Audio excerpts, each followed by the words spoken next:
What up, City of Champions? A real special hello from St. Louis, where I'm recording this. We're on the road for the Grant Fuhr documentary. Miss you guys all a lot. The weather here is phenomenal, though. St. Louis, who would have thought? 16 degrees and sunny today in a t-shirt. Oh, my producing partner, Adam Scorgi's walking in the door right now. This week on the podcast, we have Keltie O'Connor, a local Edmonton gal, social media specialist. I thought this week would be great to offer you guys some value if you've been thinking about getting your social media up and running.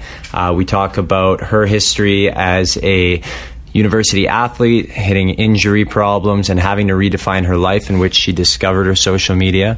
She starts a YouTube channel. She's an expert in branding and spreading positivity over social media by entertaining people. So at the end, there's a few tips for you guys if you're looking to grow your channel or your following. So I hope you enjoy this conversation with the very personable, very excitable, very quirky, but extremely lovely Keltie O'Connor.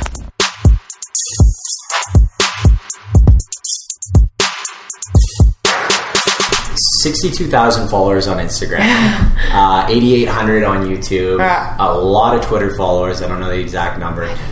Do you consider yourself a social media branding marketing guru, or what would you call yourself? God, I have such a moral dilemma on what to call myself. Is the elevator speech. I'm always like, you got 5 minutes so I can give myself a title. Mm-hmm. I don't like the term guru or expert, just because I feel like I'm constantly learning and every day meet someone else who knows so much more than me, but I'm just incredibly fascinated by it and feel I have a deeper understanding than the average person. Yeah. And have been doing it 5 years. So whether you want to call me a social media influencer, marketer, branding expert, some people you could just go model, sometimes I just entertainment media, sometimes I just say I'm in advertising, sometimes I just say I'm in media, just depending how much time I have with the people. Oh my god, sorry, I'm going to put my phone, it's going to keep no problem on us.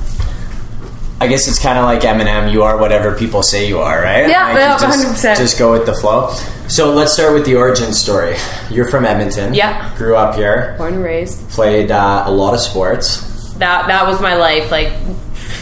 99% of my life up to I think 21. That was me. Yeah. That would have been my elevator speech. If anything, I missed that. What'd you do? I played basketball. Done. I'm an athlete. Yeah, exactly. Yeah. Okay. So what sport specifically? Oh, basketball was my baby. That was my passion since I think I started playing when I was 6. I started playing really young. Yeah. What got you into basketball so hard that young? My family. So my older cousins all played university basketball. My dad was a basketball coach, and so it was just kind of you're young enough to dribble a ball. It's time to play basketball.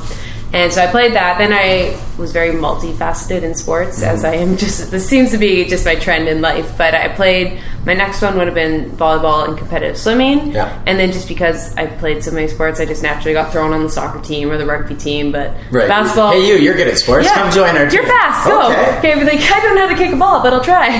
And so, I just got thrown around in all those. But basketball was. But I'm so curious about basketball, because this is such a non-traditional basketball market. What was in your family? What was that seed of basketball fandom? Was it someone once went to a game and Larry Bird threw them a ball or something? Or that would be cool. Something real specific, or was it just I don't know, I played it when I was young and I started loving it? I think it was such a mix. My family is such an athletes. My grandpa played professional baseball, not MLB, but whatever Canadian would have been professionally years, 80 years There's ago. So many levels. Oh yeah, so I have no idea. It doesn't exist. That's all I know. And so I know he played, and so my cousins all played baseball as well. Mm-hmm. And so I think it might have just started as my family played sports, so put them in every sport imaginable, and it was just kind of the ones that stick. And I know my oldest cousin Max, who's kind of the golden boy of the family, and he's the oldest, and he played basketball. Yeah. And so I think it could have just been everyone idolized Max, and so it was just oh my god, he plays, so I'm going to play. Yeah. And then my dad was actually a football player primarily, but he played basketball on the side. Mm-hmm. And then when he became a high school teacher, he coached basketball. So I think did he coach you? Yeah, he was my coach for since I was 6. Love him to death, but it was just coach, but it was good. Did that make it harder or easier on you? Did he take it harder on you? Did he take his frustrations out on you as an example to the team, or did he go lighter on you? He did it because I think this is a debated thing. He definitely wasn't easier on me by any means, but sometimes I think if you're going to coach your kids, you can't purposely go way too hard on them, because then it's like you're treating them different. Yeah. You kind of just like, honestly, you step into the gym and I was just like no longer his daughter. Right. It was just like, you earn your time on the sport. I'm not going to yell at you louder, but I'm not going to give you any benefits. Yeah. So it was just... Did he give you the speech? Like, when we walk in that gym, I don't know you, you don't know me. Oh no, my dad was like so not like, it wasn't even like a speech. It was just flat out like suddenly it was like clicked. And I think because I did it so young, I clued in. I was like, yep, he's just coach. I don't call him dad, I call him Pat. Yeah. And Pat. yeah. Coach Pat or just Pat? Yeah, I don't even know. I know it's been so long, but yeah. So it's definitely, it was just part of the family, and I'm the only girl in my whole extended family, so I think that definitely plays into it. So I was just like, one of the boys, got to keep up. Like, look, I'm not a girl. Yeah, that chip on your shoulder. Yeah, like, I got to keep up with everyone else. Oh yeah, like just because I'm a girl doesn't mean I'm worse. Like I still remember the first day I beat my older cousins. I think it was in 21 at Thanksgiving. Mm-hmm. Like I still to this day remember that shot. I was like, yes, I'm actually a basketball player. Like, stick it to them. Yeah, told you. Yeah.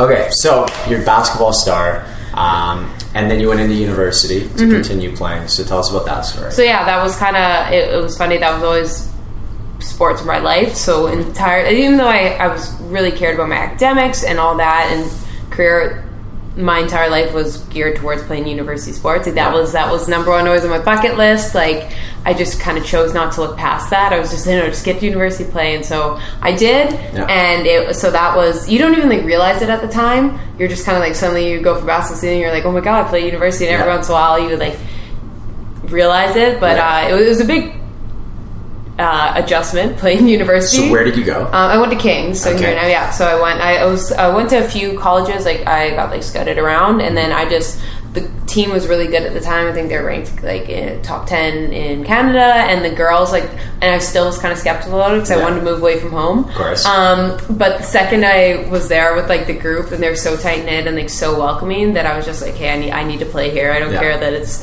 a 5-minute drive from where I grew up. I was like, I have to. So well, it's funny because the kids that want to go away for university, it seems their parents don't want them to leave. Yeah. But the kids who want to stay, their parents are like, go, get out. Oh yeah, right. Did you have any thought into what you wanted to do, like what you even wanted to study? Like leaving high school to university, what was the thought other than just playing basketball? Did you have a secondary goal as well? So I did, and a lot of self-reflection on this, looking back, even I'm just realizing in the last few months, but I was blessed that I could game the system very well in high school. Like I got very good grades with very little effort. I think that's a whole nother topic, is the education system. It's like some people, it doesn't mean I'm smarter than everyone, it's just understanding how to take tests, and then you say what they want to hear. Yeah, well, you know they want you to especially in high school, and so you just listen to the specific notes the teacher takes and you go. But without diving too deep into that, I did very well. And I even remember in grade 12, I had my math teacher come up to me and he's like, so are you studying to like go into engineering or med school? And I was like, now you mentioned it, I've really never thought about it.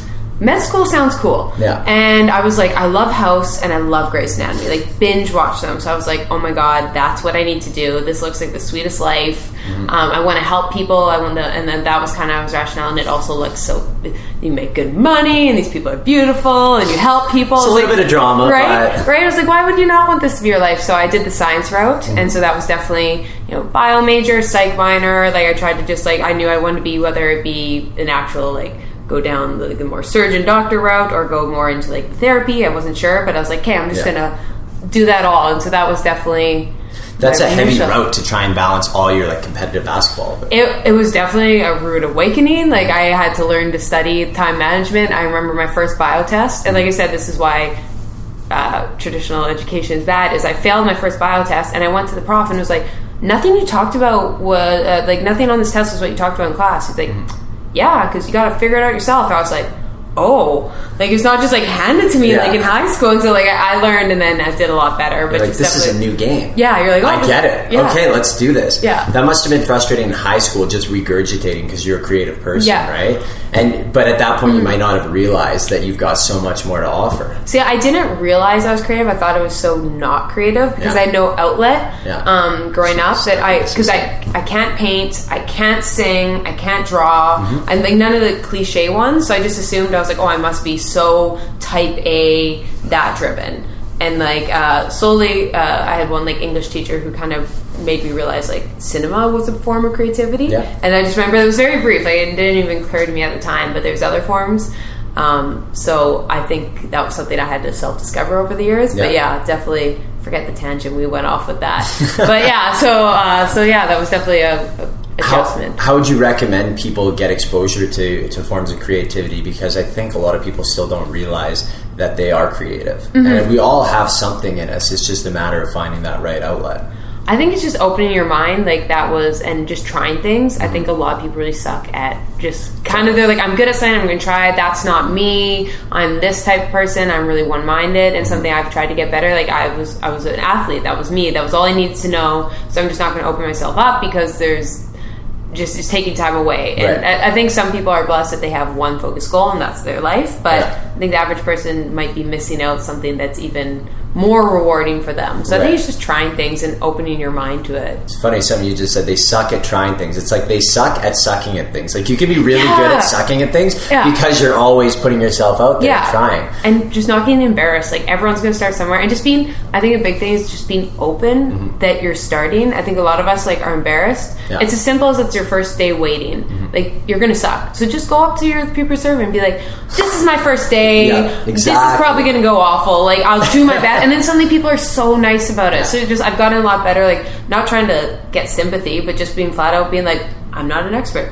I don't know what I'm doing. I'm just going to go with the flow. And then it opens, people ask questions, more willing to help out. Communication, being upfront, honest, and that I think manages expectations too, right? Like if you go to a restaurant expecting like perfect service and you don't realize that not every server there has 10 years experience because they're 18, so how could they, right? God, right? But she comes up and be like, so this is my second day and I just, like yesterday I dropped a tray, so that's the goal for today. Just not to do. And then all of a sudden you're like, oh, she's really nice and friendly, and like I don't like even notice that my food is 10 minutes late, right? And then people just understanding context is key to everything. You're very right on that. Everything. Okay, so university ball, did you guys win championships? So I think we ended up we lost in the semifinal in my first year, and so we ended up getting third or fourth, I can't remember, it was 5 or third. No one cares about third. Just kidding. It was something like that. But so we were always kind of within the years I was playing,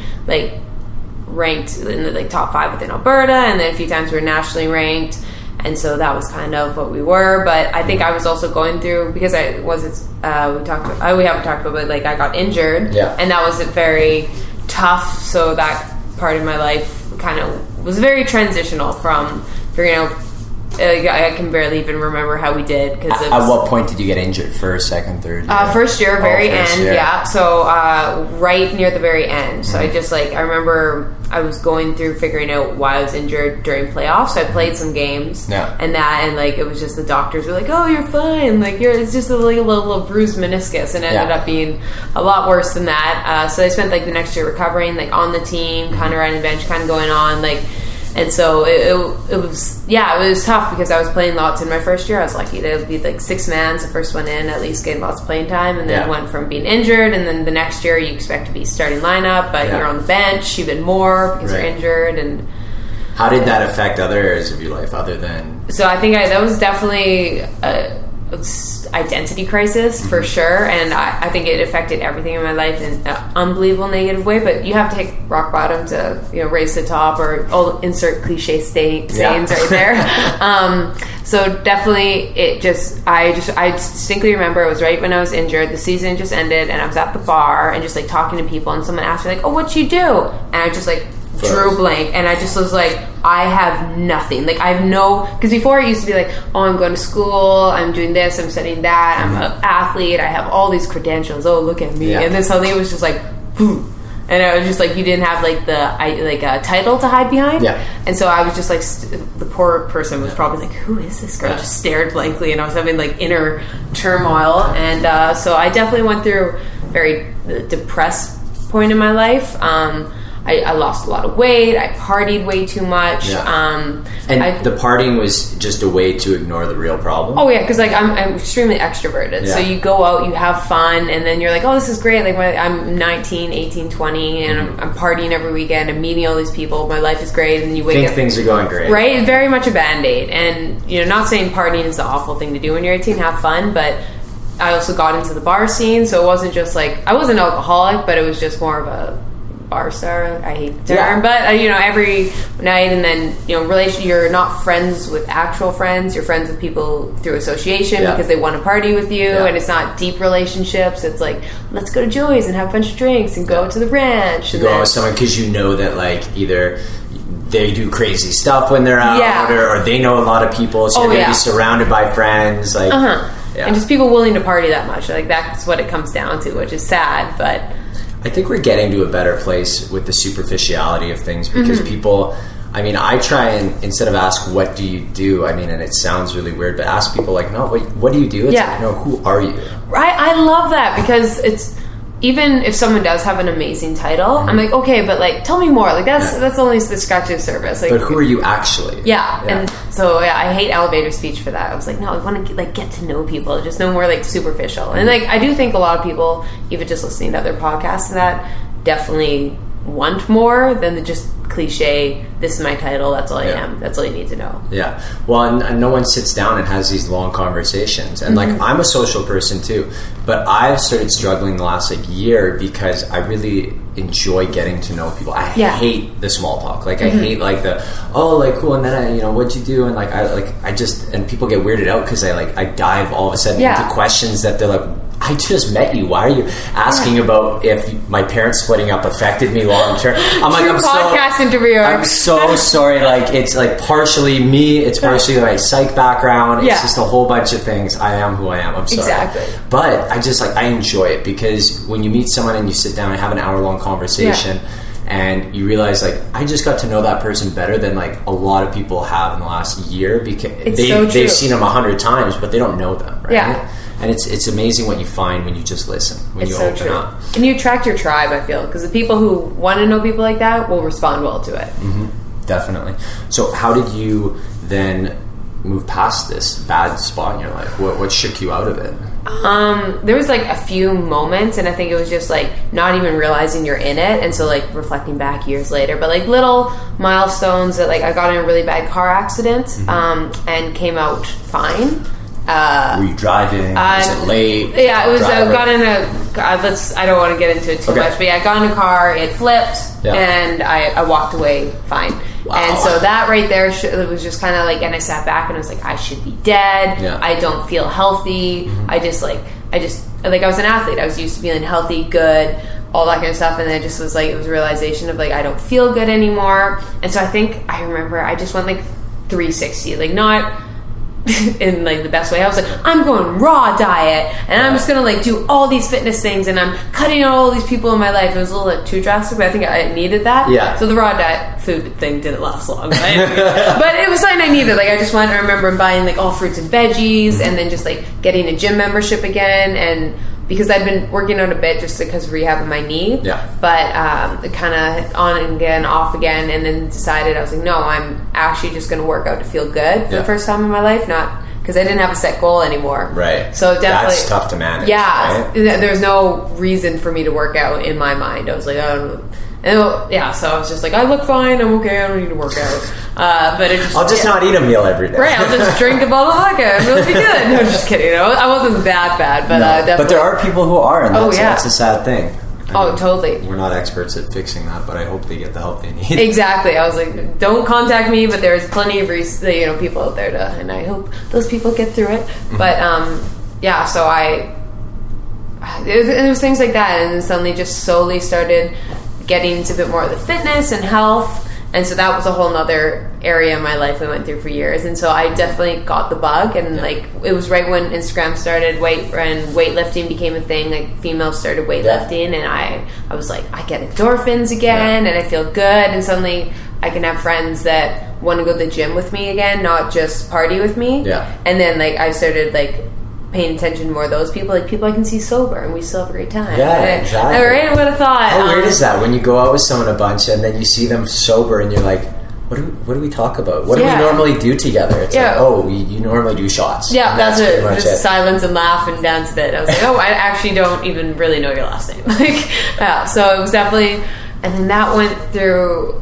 So then that's when I started my fitness account actually on Instagram. That's where the whole Instagram story started. It was not it was before fitness Instagrams were a thing. Like I know people now have them. That's a whole thing. But I was just ironically, Instagram started, and I started getting into fitness. So just those levels. What I posted about. That happens, right? You just get the timing is perfect. Yeah. So you were kind of a trendsetter in that sense, right? I think it just happened to be like fitness was starting to get in. It started to get in because it was posted about on Instagram. Yeah. And then, so that's how I know my initial following. It was just happened to be one of the few people that were just doing fitness things. So I think it was like hashtag FitFam and all that. Back in that day when it like all originated, it wasn't a cliche joke.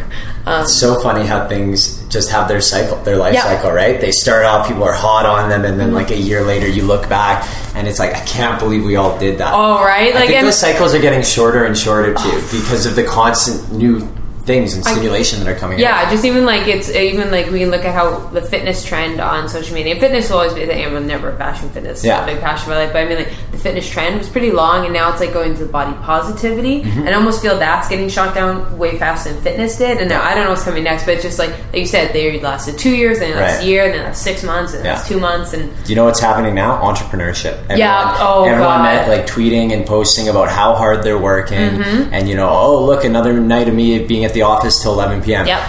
That's great, but like, and it kind of goes back to why I never got into the fitness like Instagram side, because like I've been training since I was 15, and I've always kind of looked with a skeptical eye to people who are always posting pictures, because I'm like, just do it, don't brag about it, like don't, and I didn't understand that there's a business side of it too, because I was young at that point.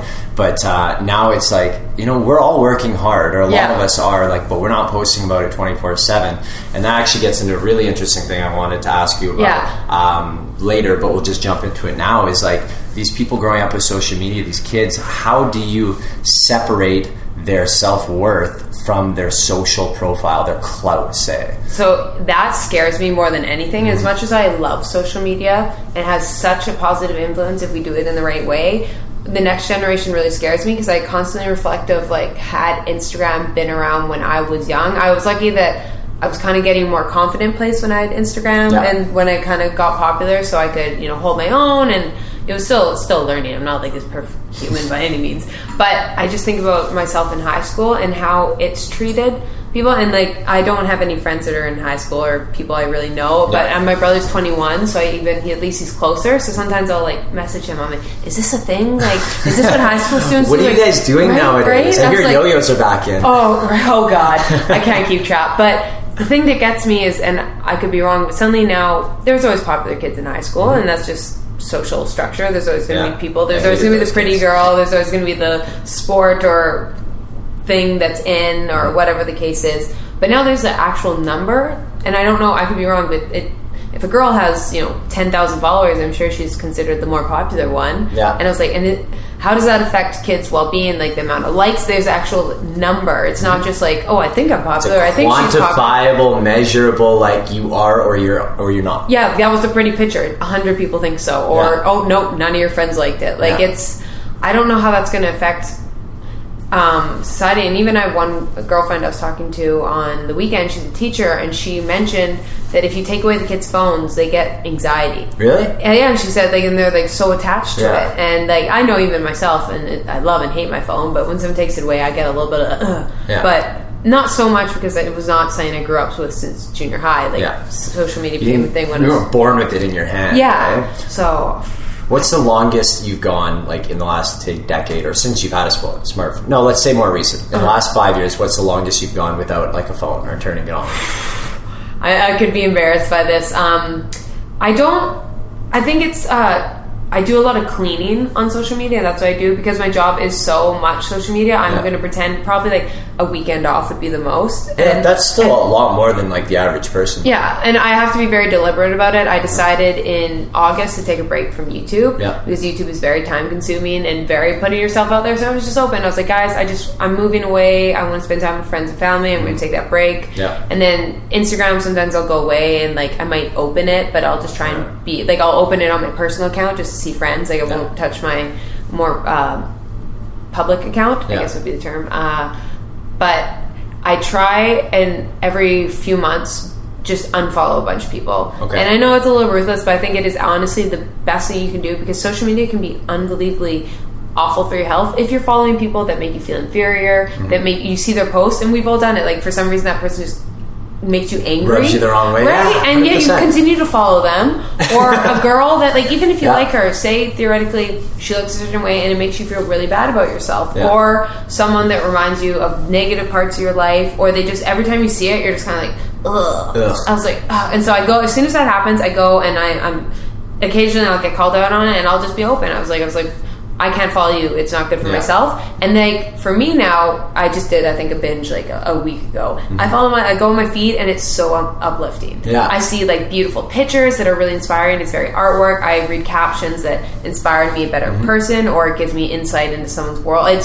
So I think that should be the main priority versus just putting a Band-Aid, not turning it on. It's like, no, make your newsfeed something powerful. Right. If you're gonna have it, make it a positive thing. Exactly. It's such a obvious solution to the problem, but it's so counterintuitive sometimes, because social media is about how many people you follow. It's about like trying to get the bigger perspective on the world, but you don't realize like not everyone's perspective is beneficial to you, right? And for me, like I remember especially like 2006 to 2010, people would just like, they would treat it like the personal diary sometimes. Oh I can't believe another bad day. And you're like, look, like I get it, like it's, and if you don't like it, just unfollow me. And that's when the light bulb went off. I'm like, that's a good idea. Thank you. I'm gonna do that. Yep.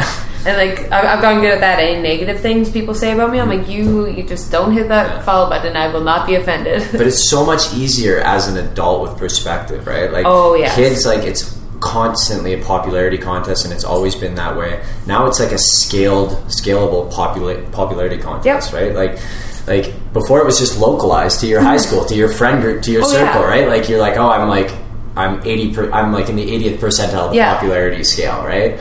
But now it's like you're comparing yourself to the whole world. So like, how, does it take positive mentors to these people? Do they need to institute like a social media course in high school? Honestly, that's a good elementary school. Honestly, saying it just, what was the program called in high school where you like were supposed to learn about taxes and stuff, but you didn't? It was like the finance? Not finance. I didn't even have that. We had like not home ec. It was like one course that was supposed to be like help you be an adult. So it was like kind of, here's taxes, here's how to balance a family. It was just kind of like, but it was so awfully done that like no one, I can't remember what it was called. It was just like a one-time course. I grew up in Vancouver, so BC maybe had it's something just in Alberta. I can't remember what it's called. But anyways, I think like having just something like that, it just has to be a lot more talked about social media. And I know some people who are older don't want to bring it in. Even like marketing, they're finally bringing it in to university. It was before when I started, it wasn't there. But yeah, just encouraging like empowerment and kind of what to share, what not to share, who to follow. Just being let people know, like, don't follow people that make you feel bad. Like it sounds so simple, but people look so much more into it. So I think that. And I think guidelines... It's like the bad car crash, though, right? Like, you want to look away. You should look away, but you can't sometimes. Oh, 100%. Some people's lives are like a prolonged car crash. Oh, and trust me, there's a few people like that, and like I don't want to sound like I'm only follow these super inspired, because like sometimes I'll watch reality television and it's absolute crap, and so I'll be like, I'll follow a Kardashian, and so we're all... But then as long as you just realize that and you like don't get too invested into someone's like negativity. So at what point, so it started with the fitness account on Instagram, and then when did you start making videos? Videos would have been, I think I'm approaching a year and a half, almost, I think 2 years since I posted my first YouTube video, but that was like, it's real deleted. Raw. It was not. I had no idea. It was just like a workout video or something, and I was like, "Oh, people are going to come find me." It was like one view. That's where you start. That's one view. Had you not done it, right? I was like, "Someone needs this workout." no one's like going to search for that. So yeah, I did that, and then I think it was about January 2 years ago. I like did my first vlog, and then I did like two others. Like one was like a informative video. It was super long, awfully edited, and so I just kind of sporadically did it. And it was about a year and a half ago that I was like, no, I'm gonna do this YouTube thing, and I committed to 3 uploads a week. The commitment, that's key, right? And that's I did it for a year and a half. Oh no, year and like 2 months. 3 uploads a week. Don't. Like, anyone who's starting YouTube don't know. It's your quality goes down. So, How long were those? Anywhere from 5 to 20 minutes. Jeez. Like, it consumed me, and it paid off, and I decided to do Vlogmas, which I will never do again. What's that? So it's this, like, it's very beauty, fashion girl, like, thing. What's it called? Vlogmas. So it's like an advent calendar for YouTubers. So you upload December 1st to December 25th every day. Oh my God. And at first you're like, oh, that's fine. But that means you're spending your whole day videoing and then all night editing and do it again during Christmas when you're trying to balance family and holidays and not going broke. And so I just remember... The good news is you're not spending money because you're editing and shooting all day. Well, unless you're like me and you're a fashion blogger. And so if you want a good then you're also ordering stuff on Amazon Prime. Yeah, so it was just, that was... oh, God. I got creative at some points, definitely. I was like, no, we're just going to do this 30-second video because I'm going to die. And then... So now I've gotten a bit better on it and being like, hey, better quality videos that people actually want to watch once a week versus committing to this upload schedule. And I think upload schedule is very important in YouTube, but just start small and build up. When did you start getting traction? Like when? Like how many before you started? Like before you were like, okay, I am doing the right thing versus like I've uploaded 10 and no one's listening or watching, so maybe I'll stop. Like when did that transition happen? So for me, I didn't even view it that way. I was just so determined to get to 1,000 views. Okay, I not 1,000 views, 1,000 subscribers because it was kind of like I was like, hey, if I can do this, there's 1,000 people that want to watch me, and then this is my thing. I can make this a thing. If like I try for years and years and nothing, so I worked really hard at it, and I think it was about 3 to 4. Probably my first one would have been January, and I think I hit 1,000 subscribers around June. So it was 6 months. It's pretty good. Yeah, it was. I was lucky. I hit 2 videos that went viral. Yeah. And those were good indications of where my channel should go. Yeah. So that was kind of, I was just like trying everything. I was like, I'm just going to do this. I'm going to do this workout. I'm going to do this recipe. I'm going to do this haul. I'm going to do this fashion thing. It was just like, and that's why a lot of people don't follow you because they're like, what the heck is your channel? Yeah. And then I did a Gymshark try-on haul and a Lululemon try-on haul. And that Lululemon try-on haul is still my most viewed video. Okay. And sometimes it's like hurts to go back and look at because it's so bad. But so early in your career. Right? But I was that's amazing though to have that. It's humbling, right? Like look at where I came from. Exactly. And so after I think I hit 1,000, like I still have the screenshot of the day it happened, and I was like, oh my God, like this is so exciting. Like, and I just had so much fun with it, and it was just take it day by day. So in retrospect, was that a good way to look at it, or would you have preferred to just do it because you loved it, or was it a good combination of both? I think I loved it, but at the same time I couldn't just make videos even if I loved doing it then no one was watching. So it was kind of like, what's even the point of putting them on a social platform? So I was like, have an impact. And I loved it. I loved filming, I loved being there, I loved commenting with people, like I loved just anytime someone was like, oh, I love that video, I was just like, oh, the pain is all worth it. And so that was kind of like, that's why I said 1,000, because I was like, if I can get 1,000 people to actually watch, I think there's people that want to watch me. And I was like, if it's a year and I can't get that many, I was like, hey, maybe I have to reevaluate something. But honestly, it just came from a place of I love doing it. But I just also, you love doing something, but if it makes you broke, like it's gotta pay the bill. You gotta pay the bills eventually. And if you're doing video with the intention of people watching it, people gotta watch it. I hate to say it, but that's just the truth. So talk to us a little bit about marketing versus branding and how you see yourself playing out in both those fields.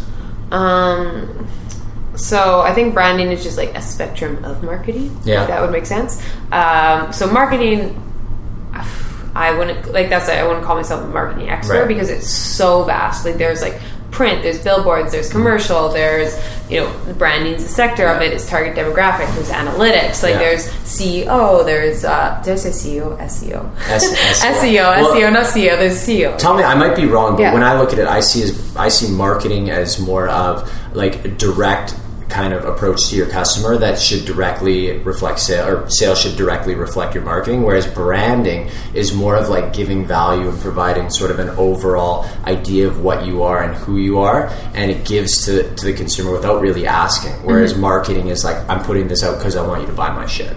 I guess you look at that way. I always don't like picking apart terminology because it's just perspective. But like marketing for me is like the umbrella of advertising and just getting someone to buy into something, whether it be community, whether it actually be buying a service or product, whether it's just being becoming, it's just influencing people really at the end of the day. It's influence. That's what marketing comes down to. And whether that be for a paid product or something bigger. So marketing can be in like social causes and all that. And I would say branding would be kind of deciding what that is. And so I think branding would be like who you are, who your community is, what you stand for, what your mission is, and just like, and then it comes down to like little superficial things and, you know, just aesthetics and that. But yeah, no, branding, I think the core of it is your mission, what you want your mission to be, and to expand on that, who you are, who your community is, who your target demographic is, and how you make like it all flow. Right. And so it just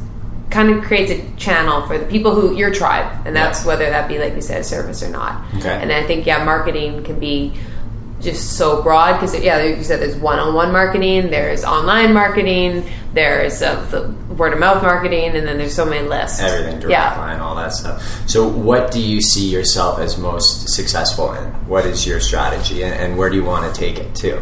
And to add to that and really pile on the questions all in one go, but what feedback has made the most impact on you personally? Like, what do you like hearing the most from people that you influence or brand or market to? So a little tricky because there's two. I try and like separate branding as in like helping other people and personal branding. So personal branding, like Keltie O'Connor is a separate entity. I always think like, is that really your real name? Yeah, it's like, no, I'm Batman. I have a secret identity. You heard it here first, right? Shh, don't let anyone know. Yeah. Don't worry, no one listens. Right? No, oh god. I was like just talking, we got coffee, so it's all good.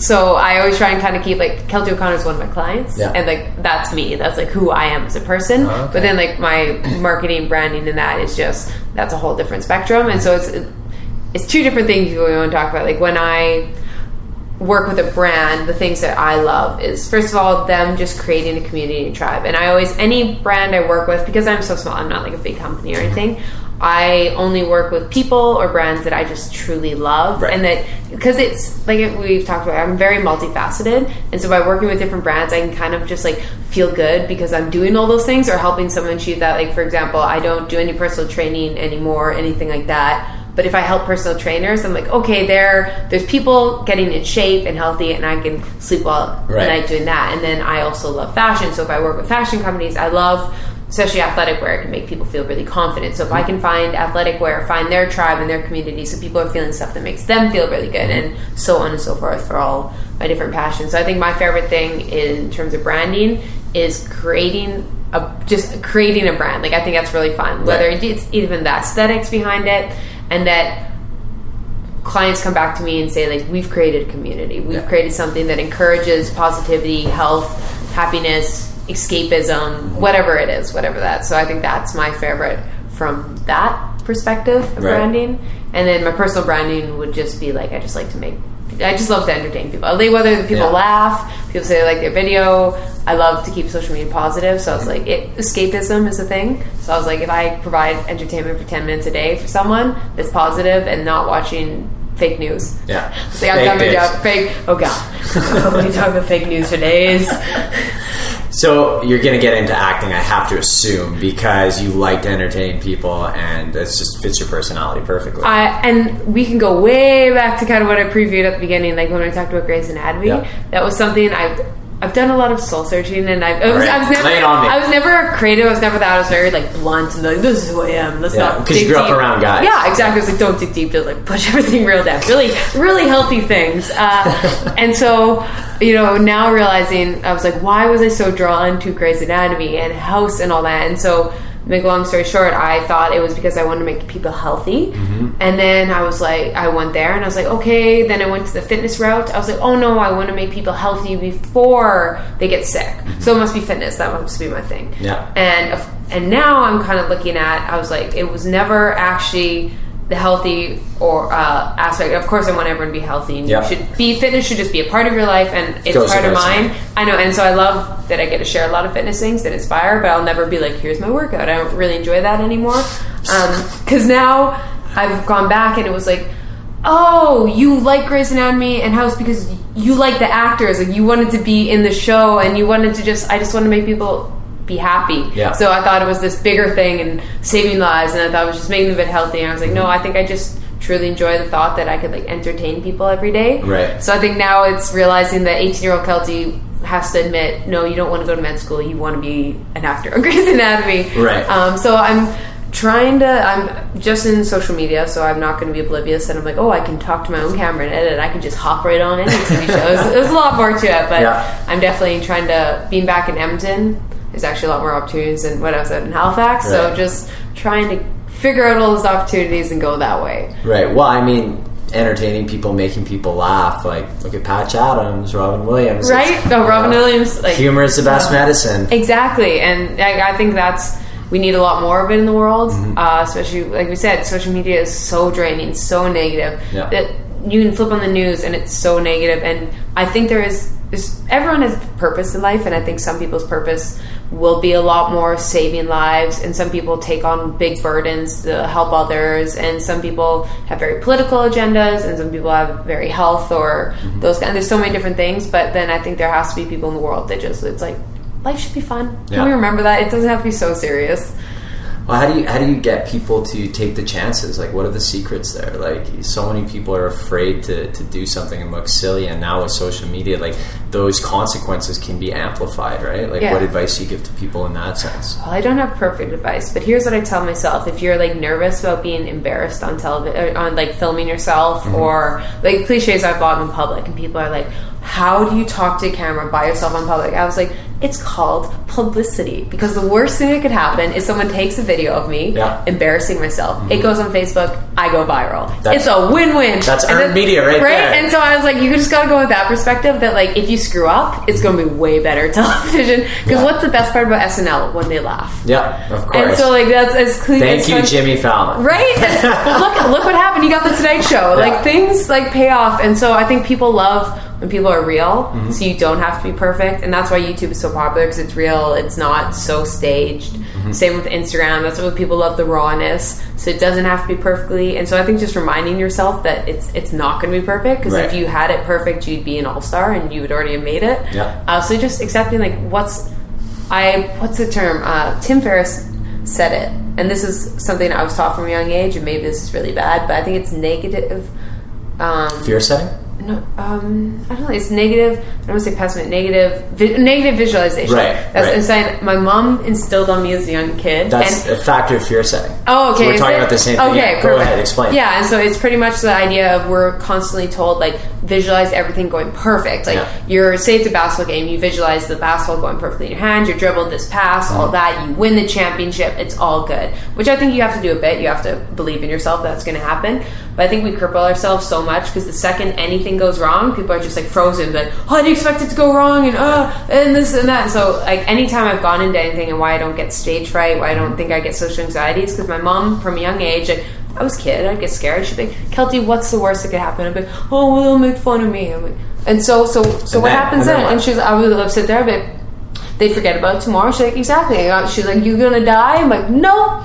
She's like, you're gonna be good. And I'm like, that's true. So now anytime, like, I go into any situation, I literally list off, like, okay, what's the worst that happened? I get in a car accident on the way there, this person makes fun of me, I drop my camera, I rip my jeans, like, I just think of, like, kind of all those. I know it sounds bad, but then as soon as I get there, I'm like, I've thought about the worst case scenario, so it's just kind of like, and I can recover from those, right? Even anytime I've been on stage, I always visualize myself falling and how I recover, because I'm like, if I fall, you're prepared though. Everyone's gonna be like, this is how I'm gonna act, and like, so I never fall. And then it's like, oh, I had this whole plan of how I was gonna make this big elaborate thing, and everyone's gonna laugh, and then I was like, oh, I didn't even fall. Like, when you think about that too, like, if you were to put the good and the bad potentially out of a situation, like the potential good of taking a chance, getting out there, going on stage, the potential benefit of that is like a 9 or a 10 out of 10. But like making a fool out of yourself in retrospect of your whole life, what's that, like a 1 out of 10, a 2 out of 10 bad? Exactly. So how can you not take that chance? Exactly. Right? You get over it. And always a reminder of how selfish people are, because we're so self-critical and be like, oh, I said this and that person thinks this, and they're gonna be, no one remembers. If you fall, it's gonna be forgotten within 20 minutes. Like, okay, yes, social media can have bad things, but like, that's usually you've been a very bad human and you got caught, and that's different. I was like, still be a good human, because it exposes people, right? It shows you whether you're good or bad. Like, people are going to find out, and we're seeing that now too with all these sexual harassment cases coming out. It's like, you can't And even the Needle downtown, right? You didn't hear what happened here? I don't think so. So the Needle just shut down because the owners and the managers, and I'm not spreading gossip here, this is in the paper. Okay. It came out that one of their managers, when it first opened, was sexually harassed by a boss one night, and so they treated her pretty poorly after that. Little did they know she was the editor of like this pretty popular music magazine in Edmonton. So now it's coming out. Now everyone's canceling their shows at the Needle. Good. And they just put up a indefinitely shut down sign.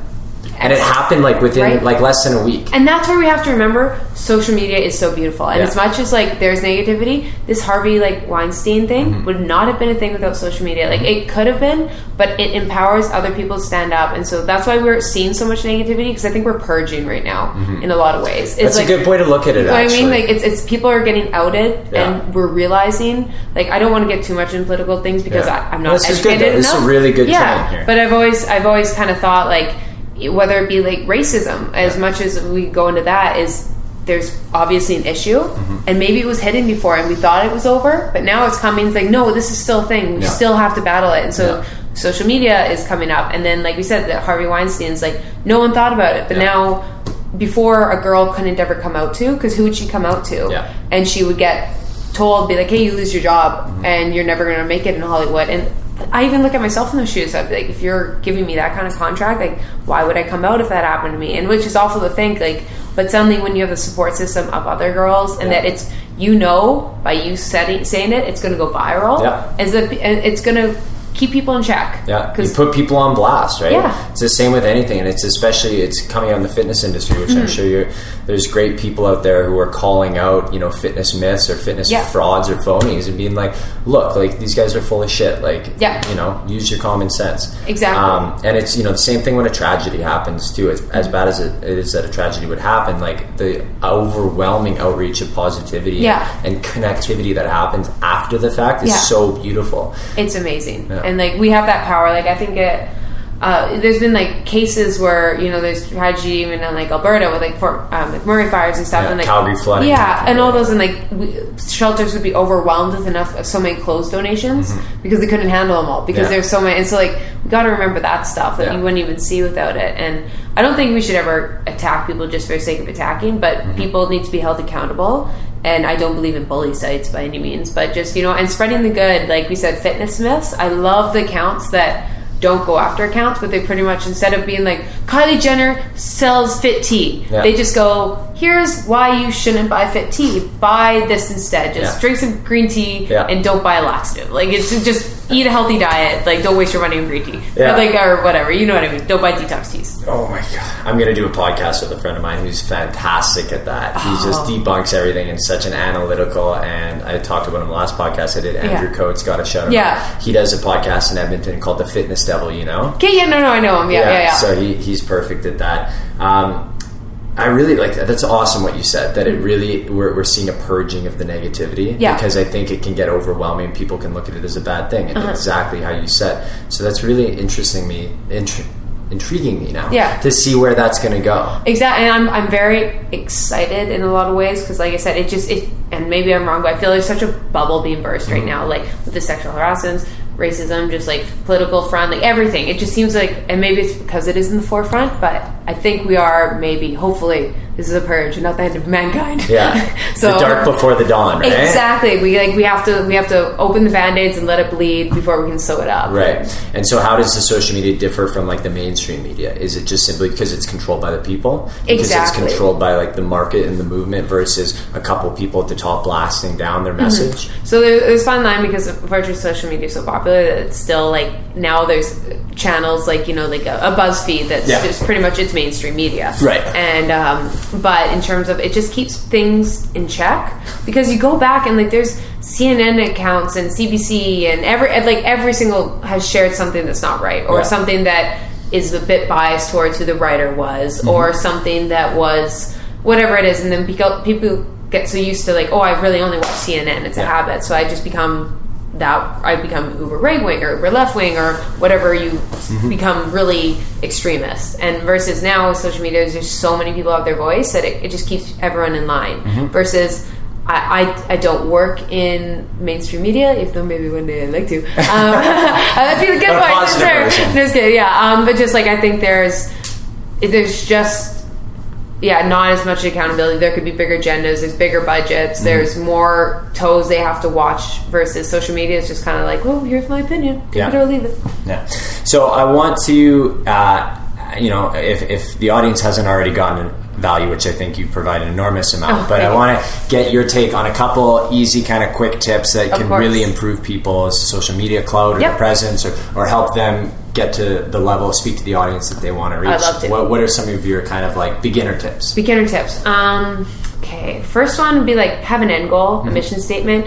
If you want to be Insta famous, or if you want to be YouTube famous, or just have a reason. Like, I think the worst thing people come to me as far as, they're like, so I want, how do you get so many followers? How do I get so many? Right. I was like, I was like, okay, go buy that many if you have no reason. I was like, never buy That's followers. fine, you want that many, but why do you want that Exactly. many? I was like, what is the reason? Like, what are you going to get from having that many followers? Say you were blessed with 1 million followers tomorrow. What would you hope that leads? Like, for like, even like myself, I hope to entertain people, and that just makes me feel good, and it is potential, kind of like, it's my portfolio in a lot of ways, and so it's potential to reach out and connect and network and see where my own personal journey goes. But some people, it's a business, so their end goal is to get customers, and that's fine. Then you just have to be aware of that. You might be like a entrepreneur and you want to get clients, or there's so many. Just figure out what you hope the end goal is from social media. Figure that out first and foremost before you just want to be Insta famous, because otherwise you're going to be all over the place, and every day you're going to post this and that. You're going to compromise, right? Exactly. And if I have one tip, is keep it simple.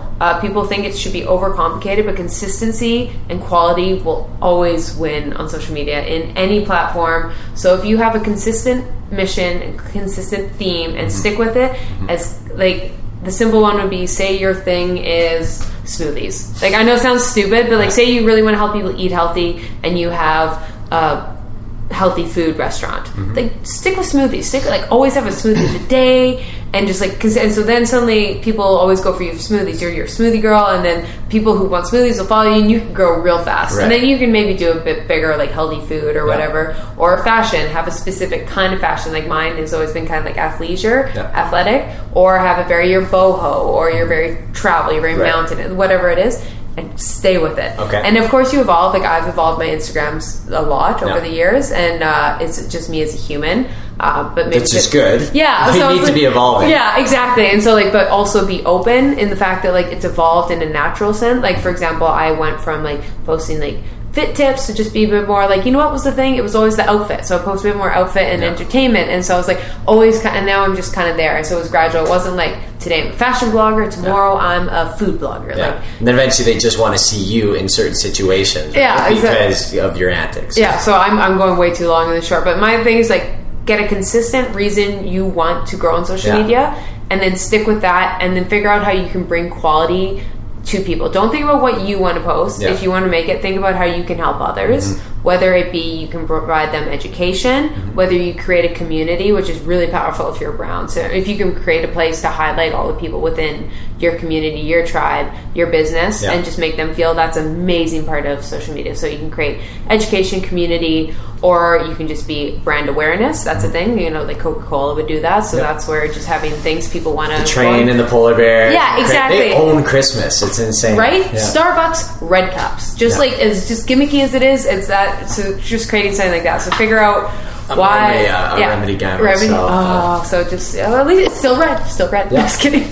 So I think it's just, consistent quality content. And people don't want to hear that. They want to hear like, just buy this app. And people want an easy fix. They don't want to do the work. You have to put in the work, and it hurts, and it takes a long time. Unless sometimes you go viral, and that's because usually either it was just a fluke, luck happens, or you put so much work into one thing, or you're naturally so good at editing your site already that it takes off. Right. So quality always rises to the top. So let's recap. We've got have a clear message, have a clear goal, keep it simple, don't be complicated. Be an expert at what you're doing. Don't try and be a broad spectrum. Like, just pick what you want to do and be the best at it. And what was the last one? Consistent quality, and like have like I don't know if I even mentioned this, but just the area you want to go. So whether it be education, community, brand awareness, like a kind of why, like what people are going to be brought to you, why they'll come to you. And I will say one thing, just touch point. You don't necessarily have to always be an expert, but have like. Because sometimes, like, for example, if you wanted to start your fitness journey, you could start but just be really open if you're starting your fitness journey. Like, this is my fitness journey. People love storytelling. Storytelling's a whole nother area. So maybe you just tell your story of getting in shape and people follow you. But just always be open if you're not an expert, that you're not an expert. Be like, here's the plan I bought from this person. This is my trainer. Go to them. Don't try and be like, oh, I've been working out for a month. Here, buy my plan. Like, well, you kind of are an expert, but you're an expert at being a beginner. Yeah, at that point, exactly. Right? Just be authentically what you are. Exactly. And authentic is abused on social media, that word. Yeah. But it's true. Just, not as much as passion. Oh, God. Authentic passion, yes. And, like, I've been so guilty. Like, I've had taglines that say, like, authentic passion. I get it. And it's true, but it's just be yourself unless you actually want to be, like, a skit thing. Like, for example, like, some actors would be like, just, like, a funny person. Like, that's their character. Right. It's like, okay, but just be honest that that's a character. Right. But just, be true to you. Don't do stuff you wouldn't. Like, never compromise morals because you're going to just shoot yourself in the foot. Yeah. Well, those are all incredibly valuable, useful. I know I can use some. I know the audience can use some. I really appreciate this time of yours, Keltie. This has been awesome.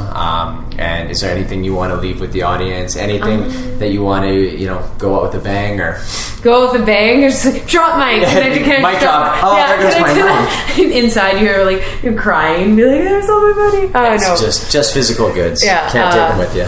Yeah, I wish I had still have something like some really like I always think about like what's your last words. You gotta think of something really funny to go off on. Yeah. But I'm totally trying to break. I was just like, subscribe, like, follow me on Instagram. I'm just kidding.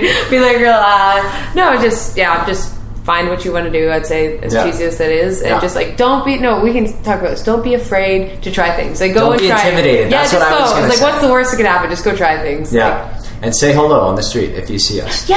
Oh my God, please. I've had times people will. I'm not that scary. I'm not that big of a deal. They're like people will message me after and be like, "I saw you." I was like, "Why didn't you say hi?" Yeah. I will never bite. Right. Yeah. It's funny how perspective, right? Like if people know you're popular, all of a sudden, like they're afraid to talk to you. It's like, no. I'm popular. I think because people like me because I'm easy to talk to. Like maybe I'm not. I don't even know I'm popular. Just people follow me. Maybe I'm just a train wreck. And then be like, "Oh, let's watch this." It's like you said, car accident. People gotta look away. It's all these guys in India, like with the fake accounts, like watching. Yeah. Oh God.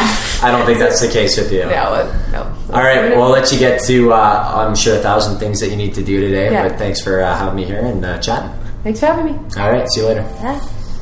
Thanks so much for listening, guys. I hope you enjoyed that conversation, which was a little bit different from the format that I usually go with and the type of guests I usually go with. I certainly enjoyed it.